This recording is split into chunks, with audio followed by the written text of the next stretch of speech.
ఇదంతా ఈ గొడవలు ఎందుకు వస్తున్నాయి అనుకుంటున్నారు భరణి గారి వల్ల. ఆయన కూడా మా బడవ అసలు వీళ్ళిద్దరు గొడవలకి ఒక వ్యక్తి కారణం తప్ప వీళ్ళిద్దరికి ఏం లేదు. అసలు ఆయన ఇంట్లో బయట ఉన్నప్పుడు వీళ్ళిద్దరు ఎంత బాగున్నారు చక్కగా ఒకరికొకరు సపోర్ట్ చేసుకుంటూ. అసలు ఆయన తీసేయాల్సింది అబ్బాయి ఎందుకు తీసుకొచ్చారు మళ్ళీ శ్రీజాన్ ఉంచాల్సింది కదా, ఏంది కర్మ మాకు.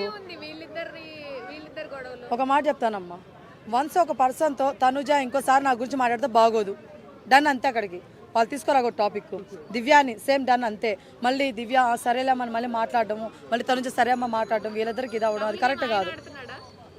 అయ్యుండొచ్చు ఓకేనా, బట్ ఒకటైతే చెప్తున్నాను, వీళ్ళిద్దరు అసలు ఇంత పెద్ద గొడవ పడితే అది వేరే విషయం. కానీ ఆ అమ్మాయి దివ్య అనే అమ్మాయి తనుజ పైకి వెళ్ళి మాట్లాడుతుంది చూసారా, అది నచ్చలేదు నాకు.